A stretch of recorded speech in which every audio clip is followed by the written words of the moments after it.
Salut, c'est Cindy, contente de vous retrouver pour une nouvelle vidéo. Alors aujourd'hui, c'est un bilan lecture. Je vous parle de 6 romans aujourd'hui. Donc, j'ai commencé par un roman que je possédais depuis déjà un bon petit moment et je m'étais dit justement que ce serait un bon roman à lire l'été de par la couverture, 2 jeunes en maillot de bain, les cheveux mouillés. Je me suis dit, parfait pour l'été. Donc, ben voilà, j'ai lu Leur enfant après eux, écrit par Nicolas Mathieu et publié aux éditions Babel. Alors, dans ce livre, ben en fait, on débute ce roman, on est en été, en août 1992, avec le personnage d'Anthony qui a 14 ans à ce moment-là.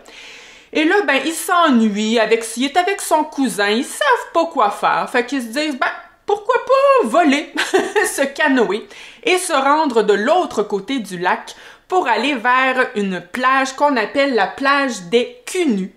Donc, ben, ils espèrent voir de belles jeunes femmes nues sur cette plage, mais finalement, c'est pas vraiment ce qui va se passer.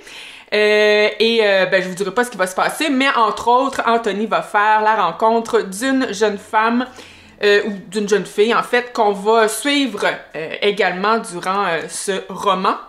Et il va tomber amoureux de cette jeune fille. Là, ce que je vous dis là, c'est vraiment l'introduction, mais en fait, c'est parce que c'est assez difficile de faire un résumé de ce livre, parce que, vous savez, c'est le genre de livre dans lequel il n'y a pas vraiment une histoire à proprement parler. Tu sais, il n'y a pas d'introduction, élément déclencheur et conclusion. Ce que je peux vous dire, par contre, c'est que c'est un roman qui est divisé en 4. On va le premier quart du livre, on est à l'été 1992, comme je vous disais, avec Anthony qui a 14 ans.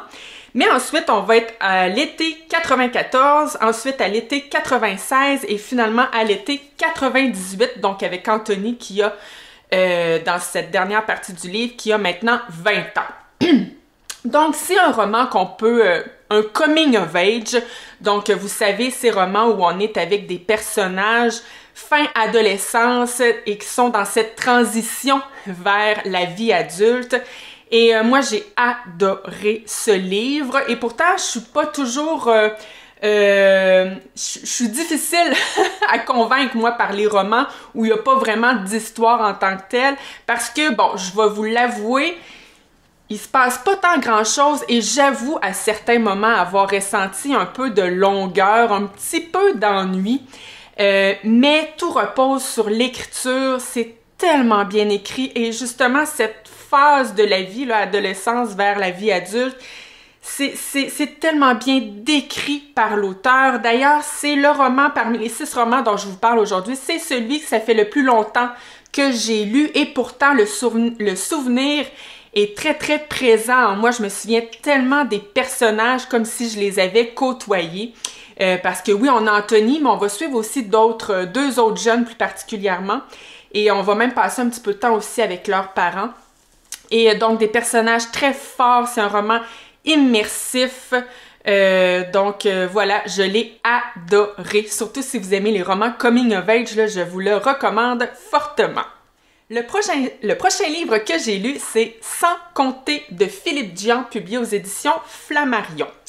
Alors là, pour ce livre, je vais m'aider de la 4e de couverture, parce que, oh je vous explique après. On est avec Nathan qui il vit avec sa femme, mais sur son terrain, il vit aussi sa belle-mère.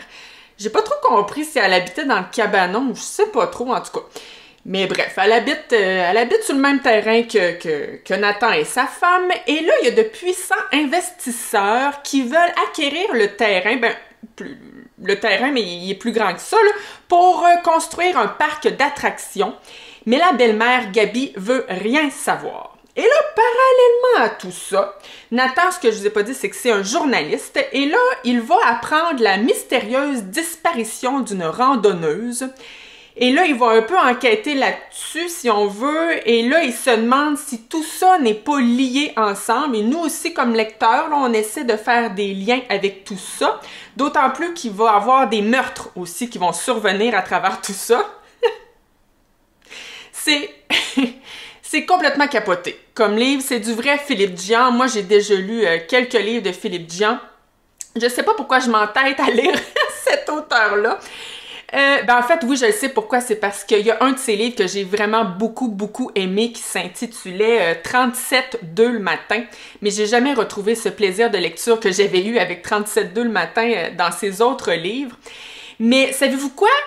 Je suis pas capable non plus de vous dire que j'ai pas aimé ce livre. Tu sais, c'est tellement bizarre là que ça n'en est un peu intriguant quand même. Et c'est super bien écrit, ça là-dessus. J'adore la plume de Philippe Dian. J'aime ça, moi, quand je commence un livre de cet auteur, là, il serait pas écrit son nom, là, puis je me dirais... Ah oui, ça, c'est Philippe Dian. Tu sais, je trouve qu'il a un style vraiment propre à lui, donc ça, on peut pas lui enlever ça. Mais voilà, j'ai aucune idée à qui je pourrais recommander ce livre. Peut-être à ceux qui, justement, aiment avoir une expérience de lecture, parce que oui, je pense que c'est un livre qu'on lit pour l'expérience et non pas pour le plaisir de lecture, c'est bizarre à dire. mais voilà, je peux pas dire que je l'ai pas aimé, mais c'était tellement weird. Puis l'affaire que j'aime pas, mais en même temps, ouais, que j'aime pas, mais... je sais pas comment vous dire. C'est-à-dire que j'ai fermé le livre, puis j'ai cette sensation de vraiment pas avoir tout compris. Mais j'ai l'impression que c'est voulu, c'est-à-dire que je pense que l'auteur nous laisse un peu faire notre propre analyse. Mais tu sais, je sais pas si j'aime ça. Moi, j'aime ça avoir les réponses à mes questions, tu sais, quand je finis un livre. Bref, je sais pas trop quoi vous dire sur ce livre. C'est un peu un livre ovni. Donc, je pense qu'il est destiné à un petit public, mais c'est pas le genre de livre grand public. Voilà. Mais bon, voilà. C'était quand même une belle expérience de lecture. J'ai ensuite lu Pas la fin du monde de Rachel Korenblit, publié aux éditions Bayard. Alors, dans ce livre, on est le 21 septembre 2001 à Toulouse. Et il va arriver une catastrophe industrielle qui est vraiment arrivée, vraiment, là, c'est réel. Donc, l'explosion de l'usine AZF. Et d'ailleurs, on est 10 jours après le 11 septembre 2001, donc tout le monde pense qu'on est encore face à une attaque terroriste, mais c'était pas le cas, c'est vraiment l'explosion de l'usine.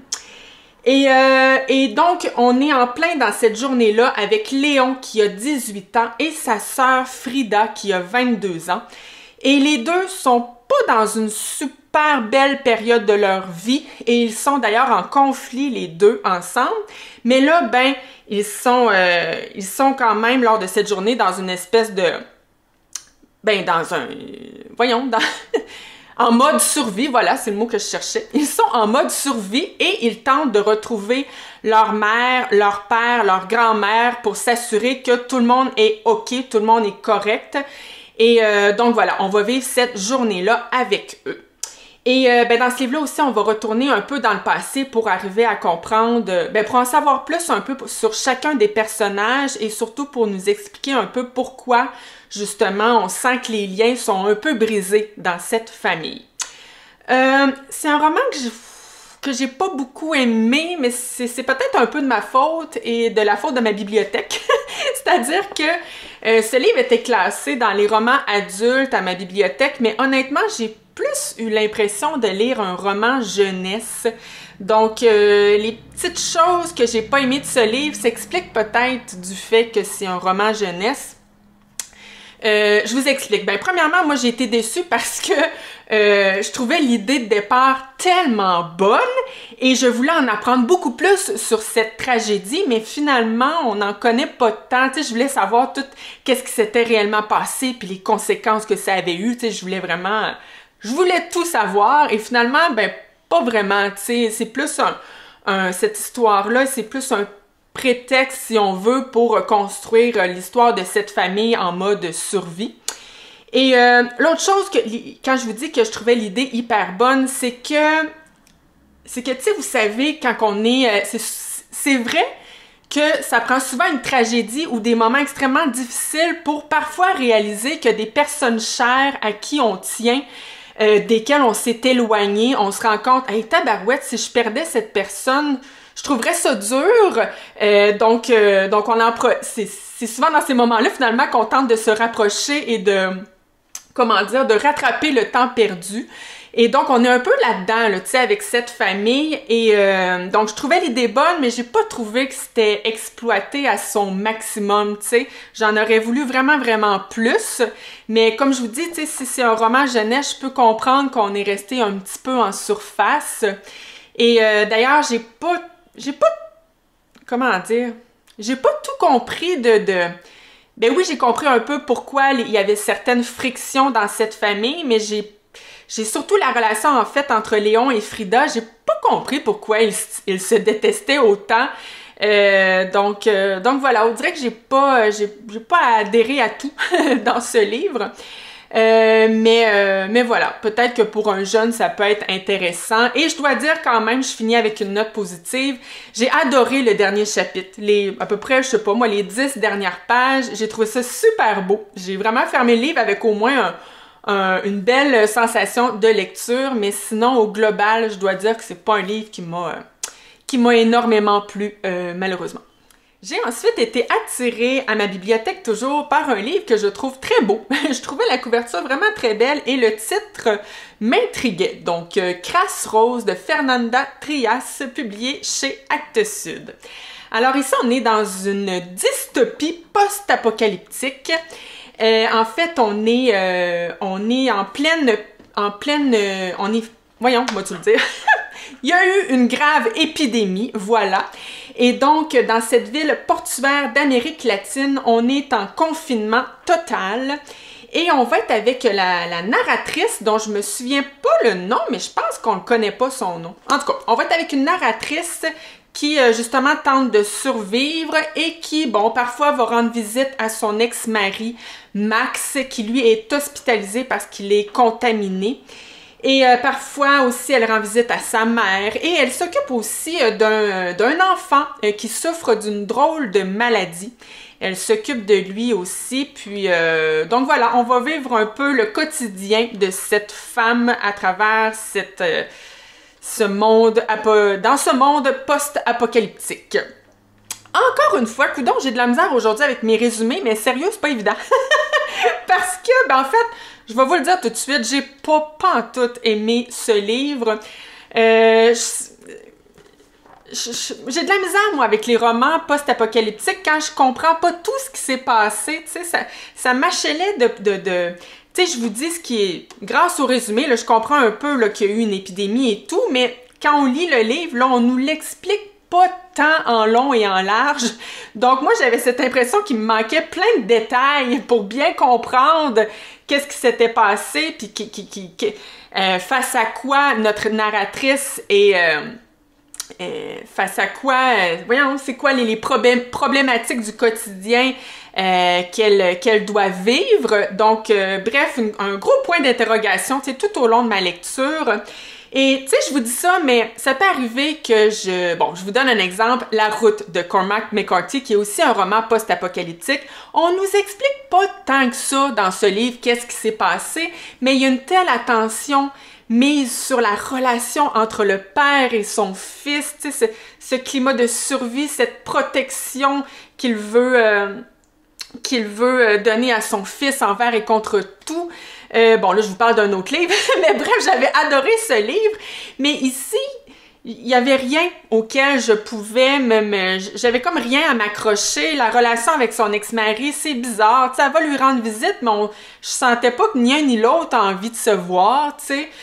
Quand on va voir sa mère aussi, leur relation est pas vraiment attachante non plus. Et que dire de ce petit garçon dont elle prend soin? C'était tellement bizarre. Tu sais, je vous disais, une maladie étrange. En fait, ce petit garçon-là, il est très, très obèse et il ne peut pas s'empêcher de manger. Donc, elle doit constamment l'empêcher de manger, finalement. Et, c'était étrange, c'était bizarre. J'ai bien compris, en tout cas je pense, que l'autrice, à travers cette histoire, dénonçait certains sujets d'actualité, comme par exemple la surconsommation. Mais, tu sais, j'étais tellement pas intéressée par l'histoire et par les personnages que je me suis pas du tout sentie interpellée par les différents sujets que peut-être l'autrice voulait emmener avec ce livre. Bref, je suis passée complètement à côté de ce livre que j'ai eu aucun plaisir, malheureusement, à lire ce livre. Voilà. Je me suis ensuite tournée vers un roman policier. Je me suis dit que ça allait peut-être être plus facile pour moi. J'ai donc lu Glacé de Bernard Minier, publié chez IXO Éditions. Donc, dans ce livre, on est en plein mois de décembre, on est dans les Pyrénées, hein? Il fait froid dans ce livre. On est, en fait, au début du livre, on va retrouver le corps d'un cheval qui n'a plus sa tête et qui est accroché à la falaise glacée. Donc, le commandant Servaz, qui est un policier de 40 ans, va se voir confier cette enquête plutôt étrange autour du meurtre de ce cheval. Mais là, bon, ce n'est que le début, il va se passer beaucoup plus, il va y avoir beaucoup d'autres trucs qui vont s'ajouter à l'enquête en question. Et parallèlement à ça, on va aussi suivre une jeune psychologue qui est engagée dans le centre psychiatrique qui est situé juste à côté du lieu où on a retrouvé le cheval éteinté. Éteinté, ça se dit-tu, ça? Je suis pas sûre. En tout cas, le cheval sans tête. Et donc, c'est un centre psychiatrique dans lequel il y a des patients, des criminels très, très, très dangereux. Donc, on fait, tu sais, à un moment donné, on va un peu se questionner à savoir est-ce que c'est un des patients de ce centre psychiatrique qui a commis le crime en question? Ah ben là, je vous le dis pas, évidemment.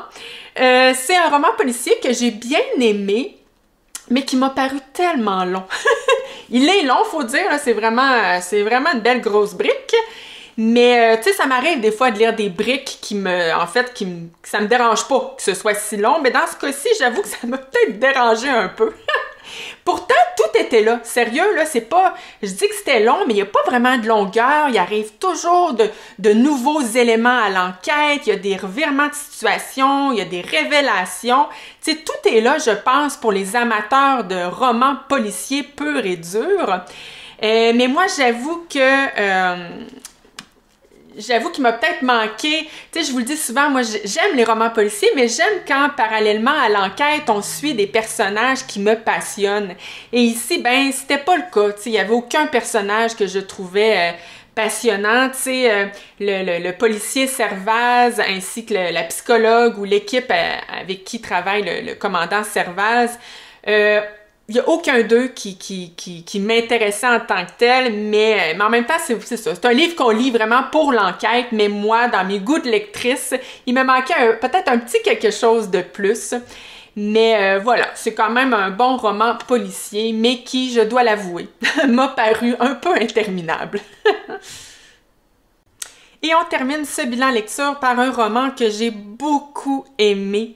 L'amour et les forêts de Eric Reinhardt, publié aux éditions Gallimard et aux éditions Folio en format poche. D'ailleurs, moi j'ai lu l'édition Gallimard, mais je trouve tellement que ces couvertures-là donnent pas le goût pantoute que j'ai décidé de vous mettre la couverture Folio plutôt, parce que j'ai envie de vous donner envie. Ouais, c'est ça. En tout cas, vous avez compris. Donc oui, j'ai adoré ce livre, même si pourtant j'étais pas gagnée dès le départ. Mais bon, je vous explique, mais avant, je vous dis un peu le résumé. On commence le livre, on est un peu en format autobiographique parce que l'auteur nous raconte avoir reçu une lettre d'une femme qui l'a profondément touché. Donc, une lectrice qui lui dit avoir beaucoup, beaucoup aimé son dernier roman. Et la lettre le touche tellement qu'il décide de contacter cette femme et ils vont même avoir 2 rencontres. Et lors de cette deuxième rencontre, cette femme va totalement s'ouvrir à lui, va se raconter. Et c'est à partir de là qu'on va quitter le format un peu autobiographique parce que l'auteur va donner sa voix à cette femme, c'est-à-dire qu'il nous raconte l'histoire de Bénédicte Ombredane, qui est une femme qui a vécu l'horreur suite à son mariage avec un homme épouvantable, un homme violent, mais pas violent physiquement, violent de par ses mots. Ah! Un être dégueulasse, il est toujours en train de la descendre, de la diminuer, vraiment, là, c'est l'horreur. Et cette femme va faire le choix de rester avec cet homme, entre autres pour ses enfants et pour plein d'autres raisons, hein, pas toujours bonnes, mais quand même. Et donc voilà, moi j'ai été tellement bouleversée par l'histoire de cette femme. J'ai rarement ressenti autant de colère à lire un livre. Et là, vous allez me dire, mon Dieu, c'est pas des beaux sentiments, ça, Cindy. Non, en effet, c'était pas des beaux sentiments, mais en même temps, moi, quand je me sens autant investie par un livre, c'est qu'à quelque part, ça me fait vivre quelque chose. Vraiment, là, voilà, j'ai été investie par la vie de cette femme. C'est triste, par exemple, tu sais, si vous avez envie c'est triste d'un bout à l'autre. Vraiment, là, si vous avez envie d'un peu de lumière, ne lisez pas ce livre. Mais voilà, moi, ça m'a bouleversée. Je dis qu'il n'y avait pas de lumière, c'est pas vrai parce qu'il y a quand même, bon, c'est minime, là, mais il y a quand même 2 passages, en fait, là, parce que cette femme va rencontrer un homme qui s'appelle Christian. Et ça va être magnifique ce qu'elle va vivre avec Christian. Puis même que sa rencontre, elle va le rencontrer sur les réseaux sociaux. Et c'est plutôt drôle ce moment-là du livre. Et mais voilà. Et on termine le livre justement sur un passage avec elle et Christian. C'était tellement beau, là. C'est tellement touchant. Au moins, on finit quand même le livre justement sur un moment de lumière. Mais voilà, la vie de cette femme est tellement triste. Voilà, je sais pas quoi dire d'autre, mais ce livre m'a renversée, m'a bouleversée. Je l'ai adoré. J'ai trouvé que c'était vraiment super bien écrit. Même si, c'est vrai, je vous ai pas dit pourquoi j'ai pas été... le début du livre, là, au pelage, j'étais pas sûre parce que je trouvais le ton très, très complaisant. Parce que l'auteur nous raconte à quel point son dernier livre était parfait, puis qu'il a peur que le prochain soit pas aussi parfait, puis il se voit beaucoup dans le regard de cette femme qui l'idolâtre un peu. Et je sais pas, il y avait un petit ton que j'aimais pas bien. mais à partir du moment qu'il raconte la vie de cette femme, j'ai comme oublié mes sentiments peut-être un peu négatifs sur le début du livre. Et finalement, ça m'a accompagné. Le reste du livre, voyons, ce beau sentiment m'a accompagné jusqu'à la fin du livre par la suite. Moi, je dis beau sentiment, là, mais en tout cas, vous aurez compris. Donc, ben voilà qui termine ce bilan lecture. Mon Dieu, c'était mauvais, hein, madame. On dirait que je sais pas comment vous parler de l'amour et les forêts. Bon, en tout cas, ça termine mon bilan lecture. Merci d'avoir été là. Moi, je vous reviens la semaine prochaine avec une nouvelle vidéo. Ce sera pas un bilan lecture, ça va être autre chose, mais je m'avance pas tout de suite parce que je suis pas encore certaine de ce que je vais vous raconter dans ma prochaine vidéo, mais c'est sûr qu'on va parler de livres. Donc voilà, merci d'avoir été là et à la prochaine!